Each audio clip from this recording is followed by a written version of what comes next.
कि भैया तो 2020 में ये बोल रहे थे कि मुख्यमंत्री जी ने उनके पिताजी का अपमान किया, हमारे बड़े पापा का स्वर्गीय रामदास पासवान जी का अपमान किया, राजनीतिक हत्या की साजिश रची। राजनीतिक हत्या की साजिश रखी। आज सत्ता में जब बैठने का बारी आया तो उन्हीं का पांव छू के वो सत्ता में बैठे। तो ये इससे बड़ा दुर्भाग्य क्या हो सकता है?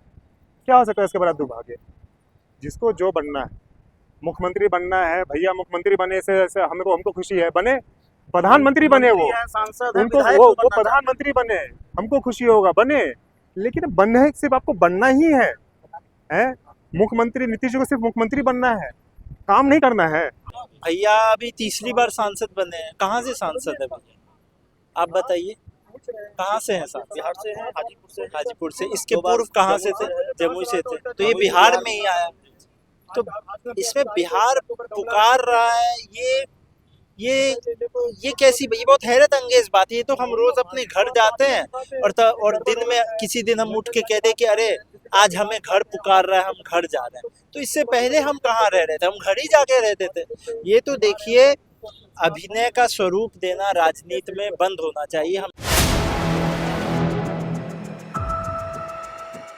देख रहे हैं 4PM और मैं हूँ अभिषेक मिश्रा। राष्ट्रीय लोक जनशक्ति पार्टी ने बिहार के हर गांव में दलित चौपाल लगाने का फैसला किया है और आज बक्सर जिले में दलित चौपाल लगाई गई है। हमारे साथ समस्तीपुर के पूर्व सांसद और आरएलजेपी के प्रदेश अध्यक्ष प्रिंस राज पासवान हैं और यश राज पासवान भी हैं, आरएलजेपी के नेता हैं और पार्टी के राष्ट्रीय अध्यक्ष पशुपति पारस भी हैं। प्रिंस जी, आज लगातार बक्सर के कई जिलों में दलित चौपाल लगाई गई है। विशुद्ध राजनीतिक सवाल बाद में आएगा, लेकिन दलित चौपाल पर बात करेंगे। कैसे ये प्लान किया और फिर चुनाव से इसका क्या रिश्ता है? नहीं, देखिए, हम लोगों ने पूर्व में सभी जिला में हम लोगों ने अपना कार्यक्रम किया था पार्टी के द्वारा और दलित सेना के द्वारा, एक जिला स्तरीय कार्यक्रम। उस पर यह निर्णय लिया गया कि हम लोगों को गाँव की तरफ जाना चाहिए। चलो गाँव की तरफ हमारे राष्ट्रीय अध्यक्ष जी आदरणीय श्री पशुपति कुमार पारस जी ने उन्होंने ये निर्णय लिया, चलो गाँव की ओर और दलित चौपाल एक लगाया जाए, क्योंकि ये दलित वर्ग जो है सबसे पिछड़ा वर्ग है। इनको मुख्य धारा से इनको कभी जोड़ा नहीं गया है। इनके नाम पे राजनीति हमेशा होते आई, इनके नाम पे वोट हमेशा मांगे गए हैं, लेकिन जब भी कोई सत्ता में आता है तो इनकी कोई बात नहीं। पिछले 20 वर्षों में जिस तरीके से बिहार में एक व्यक्ति का राज्य है, एक व्यक्ति की सरकार है, उसके बाद भी हमारे समाज का ये हाल होना एक शर्मनाक बात है। और यह चीज़ उजागर करने के लिए, क्योंकि ये पेपर दिखा देते हैं कि भाई हमने इतना घर बनाया, इतना शौचालय बनाया, इतने किलोमीटर सड़क बनाए, इतना डॉक्टर हमने नियुक्त किया, इतना ये किया, लेकिन वास्तव में वहाँ की परिस्थिति क्या है, गांव पंचायत का क्या हाल है, नहीं है, वो दिखाने के लिए हम लोग गांव-गांव जाके, पंचायत में जाके, मोहल्ले में जाके, एक टोला में हम लोग ये बैठक कर रहे हैं। पंचायत ये चौपाल हम लोग लगा रहे हैं, दलित चौपाल लगा रहे हैं और वहाँ की समस्या वहाँ के ग्रामीणों से हम लोग पूछना चाह रहे हैं कि आप हमें बताइए कि यहाँ क्या समस्या है।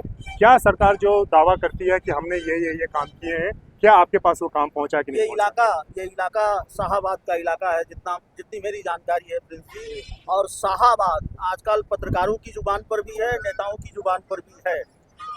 शाहाबाद को लेकर कोई खास रणनीति है राष्ट्रीय लोक जनशक्ति पार्टी की? शाहाबाद को साधने की तैयारी है? राष्ट्रीय लोक जनशक्ति पार्टी की बस एक रणनीति है, वह रणनीति यह है कि हम लोग बिहार की जनता का माध्यम है। बिहार की जनता ने जिस तरीके से बिहार मांगे बदलाव का नारा दिया है, राष्ट्रीय लोक जनशक्ति पार्टी यह नारा लेके आगे बढ़ रही है। और इस बार जो बिहार की जनता जो एक परिवर्तन चाहती है, राष्ट्रीय लोक जनशक्ति पार्टी उसके माध्यम बनेगी। आपने कहा कि पांडव हैं, एनडीए में पांडवों की बात होती है। हमने नहीं कहा, मतलब वो ये एनडीए का दावा रहा है। एनडीए अपना दावा। पांडव में जो 2 दल हैं, 5 दलों में से 2 दल तो आज एक ही दिन अलग अलग रैली कर रहे हैं। चिराग पासवान आरा में कर रहे हैं, उपेंद्र कुशवाहा मुजफ्फरपुर में कर रहे हैं। देखिए, ये 5 पांडव का नारा तो उन्होंने दिया था, हम तो उनके बातों को कोट कर रहे हैं। उनके प्रदेश अध्यक्ष बोलते हैं कि भाई हम 5 पांडव हैं, क्योंकि 5 पार्टियां एक जगह है, इसलिए 5 पांडव हैं। तो ये 5 पांडव सरकार में रहने के लिए भाई किसी को भी बलि चढ़ा सकते हैं, जिस तरीके का इतिहास रहा है। आपका इशारा नीतीश कुमार की तरफ है? हमारा इशारा किसी की तरफ नहीं है। हमारा इशारा किसके तरफ होगा? बिहार की जनता इशारा कर रही है अपने तरफ उंगली करके कि भाई हमारा देखो क्या बदहाल हो रखा है, बिहार की जनता का क्या बदहाल हो रखा है। ये सिर्फ 5 पांडव मलाई खाने के लिए नहीं ना है। आप केंद्र में आपकी सरकार है, पिछले 10 वर्षों से ज़्यादा की सरकार केंद्र में है, 20 वर्षों से नीतीश कुमार जी की सरकार बिहार राज्य में है, और आज भी प्रदेश का अगर ये हाल है तो इसका जिम्मेवार कौन है? 25 साल पुराना सरकार। इनसे अगर आप बात करिए तो सीधा 25 साल पुराना सरकार पे उंगली उठा देंगे कि उनके उनके ज़माने में क्या था, इनके ज़माने में क्या था, लेकिन ये नहीं बताएंगे कि 20 साल जो ये हैं सत्ता में, इन्होंने अपने ज़माने में क्या किया। चिराग पासवान विधानसभा का चुनाव लड़ने जा रहे हैं, जनरल सीट से लड़ने जा रहे हैं। आज आरा में कार्यक्रम किया और कहा कि बिहार की जनता के लिए, बिहार के लिए वो विधानसभा का चुनाव लड़े। अब देखिए, अब वो बिहार में जाके चुनाव लड़ना चाहते हैं, मंत्री हैं, पूर्व में सांसद रहे, वो उनको कम पड़ रहा है शायद, सांसद थे तो कम रहा, मंत्री बने हैं तो कम है, शायद मुख्यमंत्री बनने की लालसा है। देखिए, किसी की लालसा पे हम सवाल नहीं उठा सकते ना। कोई भी मुख्यमंत्री का दावेदार हो सकता है, कोई भी मुख्यमंत्री का प्रधानमंत्री का दावेदार हो सकता है, उस पे हमको सवाल नहीं है। चिराग पासवान ने नीतीश कुमार के लिए पहले क्या कहा है, आपको मालूम है। अब वो कह रहे हैं कि नीतीश कुमार के नेतृत्व में और प्रधानमंत्री नरेंद्र मोदी के नेतृत्व में बिहार में विकास हो रहा है। देखिए भैया, तो 2020 में ये बोल रहे थे कि मुख्यमंत्री जी ने उनके पिताजी का अपमान किया, हमारे बड़े पापा का स्वर्गीय रामविलास पासवान जी का अपमान किया, राजनीतिक हत्या की साजिश रची, राजनीतिक हत्या की साजिश रखी। आज सत्ता में जब बैठने का बारी आया तो उन्हीं का पाँव छू के सत्ता में बैठे। तो ये इससे बड़ा दुर्भाग्य क्या हो सकता है? क्या हो सकता है इसके बड़ा दुर्भाग्य? जिसको जो बनना है, मुख्यमंत्री बनना है भैया, मुख्यमंत्री बने से हमको खुशी है, बने प्रधानमंत्री बने, वो सांसद उनको वो प्रधानमंत्री बने, हमको खुशी होगा, बने। लेकिन बनने सिर्फ आपको बनना ही है? मुख्यमंत्री नीतीश जी को सिर्फ मुख्यमंत्री बनना है, काम नहीं करना है। हमारा सवाल क्या है? हमारा सवाल है कि 20 साल से जिसकी सरकार है, आपने अपने राज्य में क्या किया? मुख्यमंत्री तो आप बन रहे, अगले बार भी मुख्यमंत्री बन जाएंगे झूठ वूठ बोल के, लेकिन काम क्या कौन करेगा? क्या जनता अभी मुंह देखेगी? खाली एगो सिलेंडर मुफ्त दे दीजिएगा तो उसे काम चल जाएगा, सब्सिडी का 2 रुपया दे दीजिएगा उससे काम चल जाएगा, कहिएगा कि भाई ये ले लो उससे काम चल जाएगा। मूल जरूरत की समस्या जो है, शिक्षा, कानून, स्वास्थ्य, पलायन का समस्या, रोजगार का समस्या, बाढ़ का समस्या, पानी का समस्या, घर का समस्या, यहाँ कौन देखेगा? ये जो बिहार में जो बीमारू सरकार चली है, इसलिए हम कह रहे हैं हम कोई कुछ नहीं है, हम एक जनता का माध्यम है, और इस माध्यम से जो जनता बिहार में बदलाव चाह रही है, हम ये बदलाव लेके आए। चलिए, देखिए, जैसे हम आपको अभी बता रहे थे, हमारे बड़े पापा स्वर्गीय रामविलास पासवान जी ने अपना पूरा जीवन खपा दिया चुनावी राजनीति में, भारतीय राजनीति में। जो उन्होंने सफ़र शुरू किया था, तो आपने देखा कितना लंबा सफ़र रहा उनका।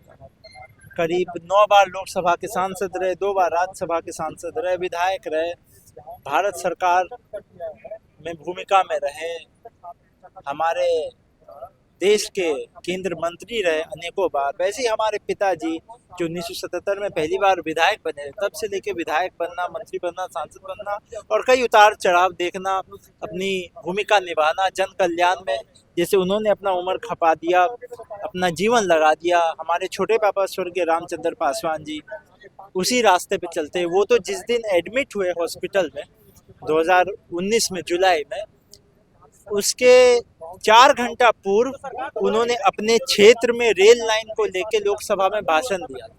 ये तो आप लोगों के पास, सबके पास फुटेज है, सब लोगों ने चला है। तो हमारा ये कहना था कि हमारे परिवार के अनेकों सदस्य ने चुनावी मैदान में सिर्फ कदम नहीं रखा, अपना पूरा जीवन खपा दिया। तो अगर हमें सौभाग्य मिले भी कि अगर हम खुद भी प्रत्याशी के तौर पे जिस भूमिका में भी उतरेंगे, तो इसमें कोई अचंभे वाली बात नहीं होनी चाहिए। पर हमारी ऐसी कोई आकांक्षा नहीं है। हम इतनी भूमिका चाहते हैं कि हमारे यहाँ पे वरिष्ठ नेता लोग, हमारे दलित सेना के प्रदेश अध्यक्ष, हमारे नेता बड़े भाई, हमारे प्रदेश अध्यक्ष जी भी मौजूद है, तो भैया है, हमारे वरिष्ठ साथी लोग, सभी लोग हैं। हम चाहते हैं सबसे कंधा से कंधा मिला के, जितना भी हम अपने युवाओं और माताओं बहनों को, हम बुजुर्गों को इनके हवाले छोड़ते हैं, लेकिन युवाओं को और अपने माता और बहन, क्योंकि जहाँ भी जाते हैं, आपने अभी भी देखा होगा माताएं बहनों के द्वारा कितना खास प्यार। एक छोटी सी, तो हम उनके साथ, उनके दुख सुख में बस साथी बने। एक छोटी सी टिप्पणी चाहेंगे। चिराग पासवान केंद्र सरकार में मंत्री हैं, सांसद हैं, विधायक क्यों बनना चाहते हैं? अब ये तो वही बताएंगे विधायक क्यों बनना चाहते हैं। उनको कहते हैं बिहार बुला रहा है, विधानसभा का चुनाव लड़ेंगे। भैया अभी तीसरी बार सांसद बने हैं, कहाँ से सांसद है भैया, आप बताइए, कहाँ से हैं सांसद? बिहार से हैं, हाजीपुर से। इसके पूर्व कहाँ से थे? जमुई से थे। तो ये बिहार में ही आया। तो इसमें बिहार पुकार रहा है, ये ये कैसी, ये बहुत हैरत अंगेज बात है। ये तो हम रोज अपने घर जाते हैं और दिन में किसी दिन हम उठ के कह दे कि अरे आज हमें घर पुकार रहा है, हम घर जा रहे हैं। तो इससे पहले हम कहाँ रह रहे थे, हम घर ही जाके रहते थे। ये तो देखिए, अभिनय का स्वरूप देना राजनीति में बंद होना चाहिए, हम इतना ही कहें।